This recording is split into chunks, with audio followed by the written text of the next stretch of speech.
ओम श्री परमात्मने नमः।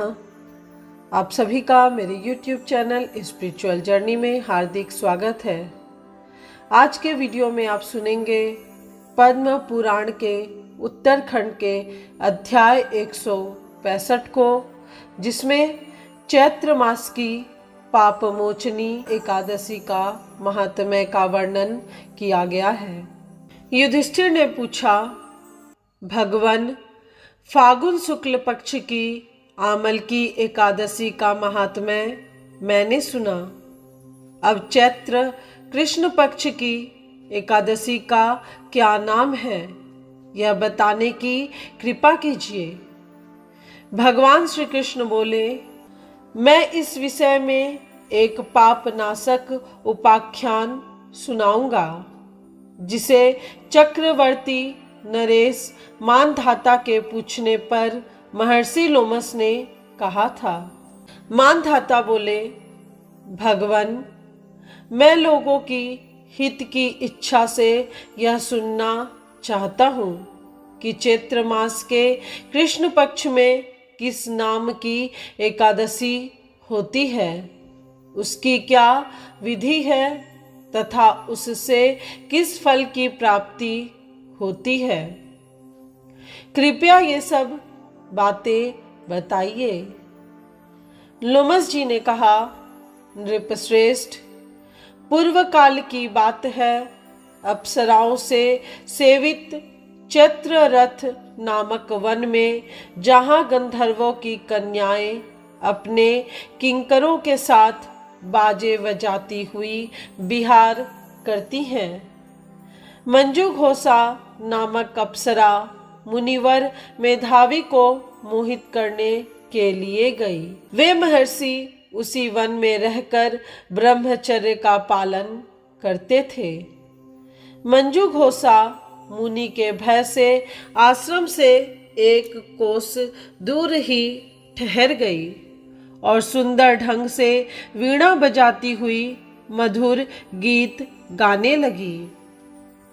मुनि श्रेष्ठ मेधावी घूमते हुए उधर जा निकले और उस सुंदरी अप्सरा को इस प्रकार गान करते देख सेना सहित कामदेव से परास्त होकर बरबस मोह के वशीभूत हो गए। मुनि की ऐसी अवस्था देख मंजूघोषा उनके समीप आई और वीणा नीचे रखकर उनका आलिंगन करने लगी। मेधावी भी उसके साथ रमण करने लगे। कामवश रमण करते हुए उन्हें रात और दिन का भी भान न रहा। इस प्रकार मुनिजनोचित सदाचार का लोप करके अप्सरा के साथ रमण करते हुए उन्हें बहुत दिन व्यतीत हो गए। मंजूघोषा देवलोक में जाने को तैयार हुई। जाते समय उसने मुनिश्रेष्ठ मेधावी से कहा, ब्राह्मण, अब मुझे अपने देश जाने की आज्ञा दीजिए।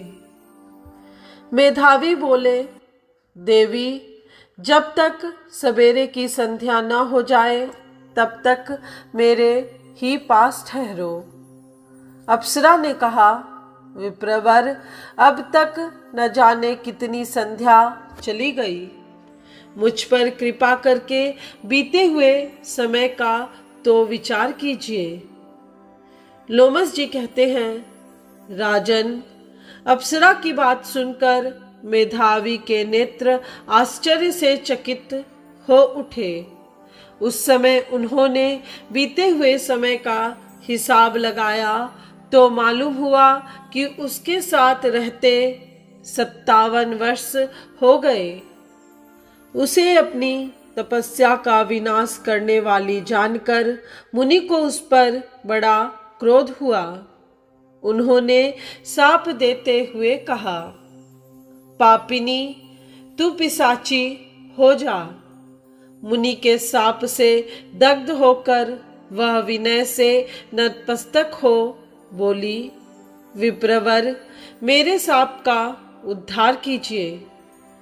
7 वाक्य बोलने या 7 पद साथ साथ चलने मात्र से ही सत्पुरुषों के साथ मैत्री हो जाती है।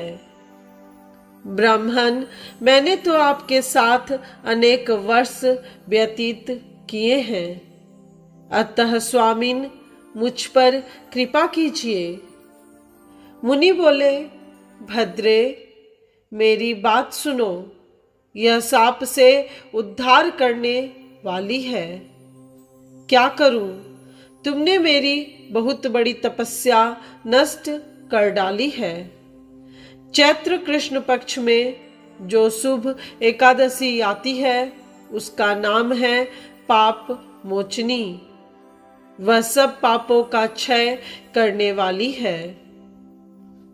सुंदरी, उसी का व्रत करने पर तुम्हारी पिशाचता दूर होगी।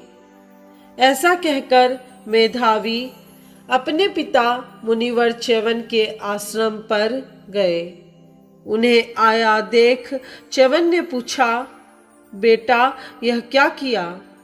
तुमने तो अपने पुण्य का नाश कर डाला। मेधावी बोले, पिताजी, मैंने अप्सरा के साथ रमण करने का पातक किया है। कोई ऐसा प्रायश्चित बताइए जिससे पाप का नाश हो जाए। च्यवन ने कहा, बेटा, चैत्र कृष्ण पक्ष में जो पाप मोचनी एकादशी होती है उसका व्रत करने पर पाप राशि का विनाश हो जाएगा। पिता का यह कथन सुनकर मेधावी ने उस व्रत का अनुष्ठान किया। इससे उनका पाप नष्ट हो गया और वे पुनः तपस्या से परिपूर्ण हो गए।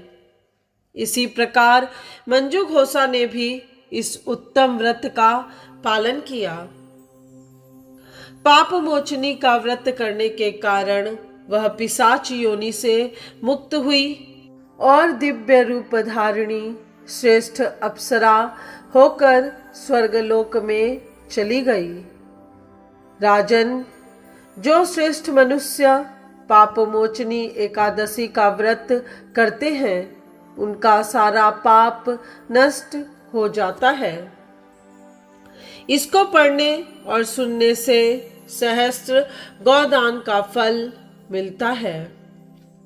ब्रह्म हत्या, सुवर्ण की चोरी, सुरापान और गुरु पत्नी गमन करने वाले महापातकी भी इस व्रत के करने से पाप मुक्त हो जाते हैं। यह व्रत बहुत पुण्यमय है। आज की यह कथा यहीं पूर्ण हुई। ऐसी ही शास्त्रीय प्रमाण युक्त पौराणिक कथाओं को सुनते रहने के लिए आपके अपने इस चैनल को सब्सक्राइब कीजिए। साथ ही इन कथाओं को अपने भाई बंधुओं और रिश्तेदारों के साथ शेयर कीजिए, जिससे वे भी इन कथाओं से पुण्य लाभ उठा पाएं।